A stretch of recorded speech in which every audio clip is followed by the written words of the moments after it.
Hello friends. So this is the third video. The first video we saw we discussed the correlation aspects. The second video was the basic regression analysis. So those who have not seen those videos, they are advised to see those videos first and then come to this video. In this video, we are going to go to the next step of regression analysis. So this is part 2 of regression analysis using SPSS. These are the assumptions in the regression analysis. So basically, there are 5 assumptions what we are going to cover.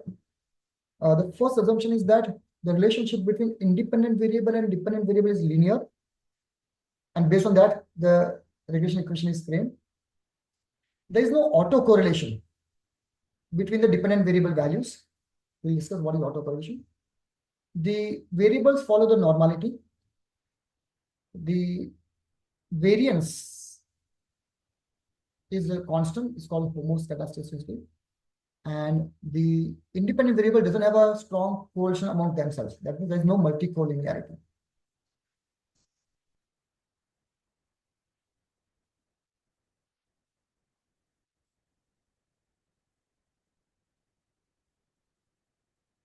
Let's start with the first one. So this is only a visual check what we are going to do.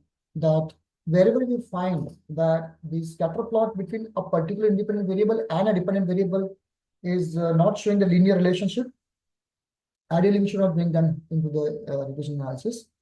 In our case, we did brought them just for the illustration purpose. But finally, the regression equation is the linear. So it assumes that the relationship between independent variable and a dependent variable is linear. So we just confirm from here. Here we can see that the scatter plot between stay years and salaries seems to be more linear as compared to other variables. How to check this? Go to the graph chart builder. In that, using the scatter plot, and this time select this scatter plot. This one. And here you have to put the all independent variable and a dependent variable all together. And once you click OK, it will create a matrix of scatter plot, like a matrix of correlation values. Also, we have in statistics. And from that matrix of scatter plot, I have just cropped this 4 scatter plot because we are only interested in relation the scatter plot between independent variable and dependent variable. Now let's do the regression. So in the regression, so this is now second part, the no autocorrelation. What do we mean by autocorrelation? We are saying that the dependent variable salary is dependent in this relationship only on age, performance score, stay years, and TC, not on itself. For example, there are many data points like economic, the GDP, or a population, or in case of a COVID, the number of person infected. All these values are dependent on so many other parameters, plus they are also dependent on what happened in the past for that variable. That means in our example, the salary of a person is dependent on the current age, current performance score, current stay years in the company, and the technical competency of that person at this point of time. And we are saying that the salary of a person is not dependent on his or her past salary. So we are saying the dependent variable is not following a time series kind of a pattern. That's what we are saying here. That's what you want to confirm. So for that, click on statistics. In the statistics, we are going to ensure that this is ticked, okay? And this part, Durbin-Watson test, that is ticked for residuals. And what this test is going to do is going to check the no first order autocorrelation. First order autocorrelation is, let's say we have a salary values. We have a column called salary, right? So there are, let's say, 312 observations are there. 1, 2, 3, 4, 5, 6, 7. So from this, let's say first is this one, then second value and third value and so forth. And there are 312 observations are there. Let's say if you copy the value from 2 to 312 and paste from in the cell in the row 1 to 311. So you copy the value of the salary from 2 to 312 and paste into the value row from 1 to 312. Now we have 2 columns. Okay, this column is having a value, the next value. Now this was first order because we are just moving we are just staggering the values by one step. That's called no first order autocorrelation. That means my current salary is not dependent on my previous year's salary. That's what we are saying. That's the first order. It's the second order. We are saying my current year salary is not dependent on previous year and previous to previous year. That way. So that's what we have to check. So here, let me do this. Once you do this and get an output, and the formula for Durbin-Watson test is this one. And then you get the output. In the output window, in the model summary table, we get one more value called Durbin-Watson. And this value should be actually equal to 2 for no autocorrelation. And we cannot get exact 2. If it's less than 2, we say it's a positive autocorrelation. That means if the previous salary was higher, this salary will be also higher. And if the value is above 2, we say it's a negative autocorrelation. That means if the previous salary was higher, the current salary will be lower. And the limit is normally 1.5 to 2.5. In our case, it's 1.988, which is reasonably okay. So don't worry about it. We say, okay, that means Watson test is clear. That means there is no first order autocorrelation. That means the current salary is not dependent on the previous year's salary. So this was the second. The third is the normality. Now, normality means all the variables should follow normal distribution. Okay. So instead of checking the normality for each one of them, what we are going to do, we will check the normality of residual. Now, what is residual? To predict the salary, we are going to use the value of age, performance score, stay years, and TC. Okay, these 4 variables. And we'll predict the salary. And we know the prediction is not going to be exactly same as actual values. There's going to be difference. The difference between the actual values and the predicted values is called residual, or you can say error also. So let's try to capture this residual for all the 312 observations. And for that, click on save in your regression window, analyze regression linear. You do this and click on save. And in the save, click on standardize. So what it's going to do, this SPSS is going to predict the salary for all the 312 cases. Then it will create, let's say, one more column called difference, actual minus predicted. Now this column, the system is going to standardize. Standardize means what? Convert this value using the formula Z is equal to X minus mu upon sigma. Remember this in your quantitative technique of business statistics. So the system is going to find out the average of the residual. System is going to find out the standard deviation of the residual. And using this formula, compute the standardized value for each one of the 312 cases. Once it is done, those values will appear as a one more column in your data set, data view. ZRE, residual standardized value. If you find out the average of this column, it will be 0, and the standard deviation is going to be equal to 1. Okay. Now, using this value, we are going to check whether this value follows normal distribution or not. Now, this value has a footprint of all actual salary value, and the predicted value was based on age, performance score, stay, and TC, right? It might be possible that the age of one of the independent variable is not normal distributed, but we saw earlier that the effect of that independent variable is there 100% on the dependent variable, not guaranteed. So even if that variable is not following normal distribution, it may not impact the normality of the whole prediction model.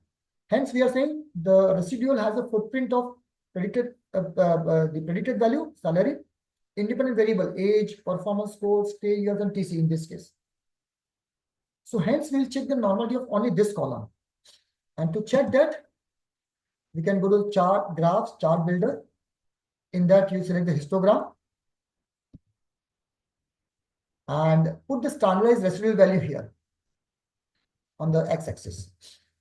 Also, click on element property and tick this display normal curve so that we get a histogram along with the normal curve. Now look at this curve and say, okay, is this curve follows a normal distribution, or is this histogram follows normal distribution? So yeah, it seems to be following. And you can check the normality using goodness of fit test, the non-parametric test. Okay, I'm going to cover that in a separate video later on. So there, the normality test says that retain the null hypothesis, and the null hypothesis here is that the data does follow a normal distribution with mean equal to 0 and standard deviation equal to 1, which is the case here. So hence we are confirming that yes, the regression model, in this regression model, the normality test is okay. The fourth is the homoscedasticity, which basically means that the variance in the predicted value is uniform across the whole range of the prediction. Again, here we are going to use the residual value. So just go to the plot in your regression model, in the regression window, go to the plot. And in the plot, you are going to put a scatter plot. So in the scatter plot, put on x-axis, put the predicted value. And on the y-axis, put the residual value of the prediction. Once you do this and click OK and go to the output window, you'll see the scatter plot. Now look at the scatter plot. The average is 0, okay. On this part of the average, the variance is this much. Like the data is spread out on this band. And the values for below average, the variance is a little bit higher. Actually, you can continue the ANOVA and check whether these two values are same or not. Okay. But visually we can make out, it seems that for the above average salary people, the variance or the accuracy is very higher. And for the below average people, the prediction accuracy is lower because the variance is higher. Okay. So we can say that the homoscedasticity is not followed. The variance across different range of the prediction values are not same. They are different. So that's this test. The last is multicollinearity. Basically, we are saying that the correlation among the independent variable is there or not there. Okay. So we are going to again go to the statistics tab button, and in this window, please tick the collinearity diagnostic. And once you did this and click OK, in the coefficient table, on the right hand side of the t significance value, you'll get two more column called collinearity statistics. And there we have a column called VIF. What is VIF? Basically, VIF says variation inflation factor. That means what it says is that in multicollinearity, we are assuming that these four are independent variables. That means they are not affected by anything else in this model. But suppose, let's say hypothetically, the age influences the technical competency. And then technical competency influences performance score. And then performance score influences salary. So what we are saying, let's say, does the age affects the technical competency? And then the technical competency affects the performance. And then performance finally affects the salary. Is this the scenario that these three have an internal correlation, internal impact? But we are saying that no. All four are 1, 2, 3, 4 are independently affecting salary. If this is the case, then multicollinearity is there. Or I'll say reverse way. If there's a multicollinearity, this may be the case. If the multicollinearity is not there, then you can go ahead and assume that these four variables are independent of each other. Okay. So ideally, this VIF value should be less than 10. It's computed like this. If it's more than 10, we say there's a high multi-correlation. In our case, it is not the case. There's no high multiple correlation. So with that, we have covered all the 5 assumptions: linearity, autocorrelation, normality, then multicollinearity, and homoscedasticity. 2 more things are to be checked, whether there are any outliers or not. Again, the outliers, not individual variables, all 5 variables together. Imagine, so for example, if I have a 2 variable, let's say, if I plot a scatter plot, let's say all points are like this here, somewhere here, but 1 point is here. What do you say? This point seems to be outlier because all the points are here and only this point is outside, right? In 2-dimensional space. Extend your imagining for the 3-dimensional space. In that, we have points and then some points are outside that, those 3 that, or not outside, outside of the rest of the points, or very much away from the rest of the points. Similarly, in a 4-dimension, now in this regression model, we have a 5-dimension space.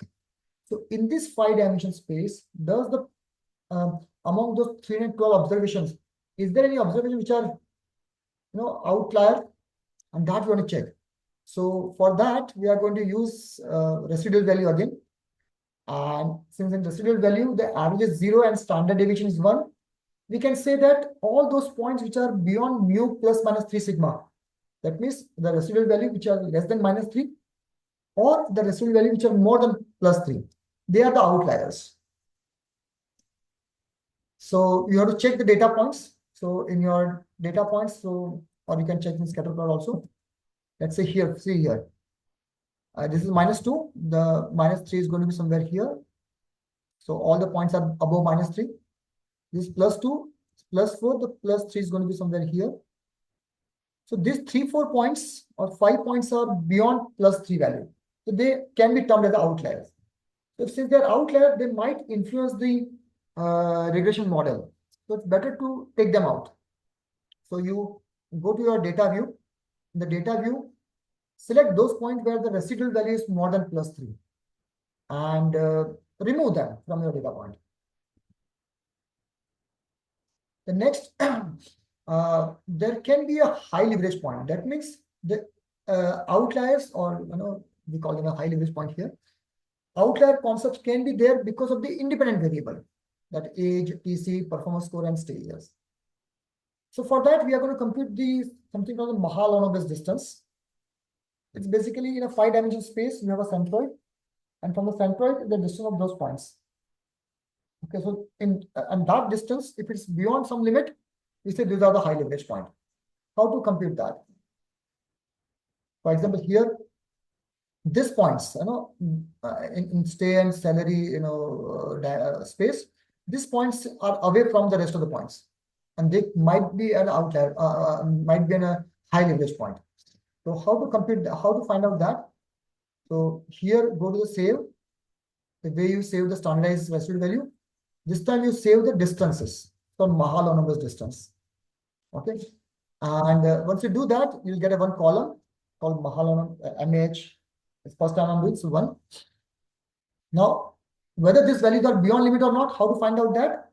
This is a 5-dimension space. So degree of freedom is 5 dimension minus 1, and minus 1, 4 dimension. The degree of freedom is 1. Okay. Go to the chi-square table.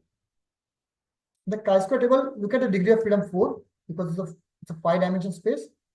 And for 95% level of confidence, that means 5% level of significance, this one, the critical value is 9.49. So whichever values in this column is beyond 9.49, select those rows, delete them, clear from the data table. Okay. Once you do this, again rerun the model. Check the residual, Z residual, and Mahalanobis. Again, if you find something is going beyond limit, like in residual outside plus minus 3, and in Mahalanobis, in this case, beyond 9.49, remove them. It's an iterative process. Keep on doing this, keep on doing this. Normally, the guideline is that don't remove more than 5% of the data points. Okay. Otherwise, your data become biased. So by this much, if you clean up, the things will improve. Okay. Like in this case, this is all their data points outside. Okay. So once you do that, and in my case, when I did this, I removed lot many data points. There were 312, and then I finally settled down to 268 points. So around 32 plus 12, around 50. So 50 data points were removed, which is more than 5% actually. Just demonstration purpose. But at this point, I got all Mahalanobis and the residual values within limit. And you can see that the R-square value, which was 0.53, it has improved to 0.860. And then I can frame an equation, and now my prediction is going to be more accurate. You can see this standard error estimate has reduced a lot. Probably this has to be this value, 2699.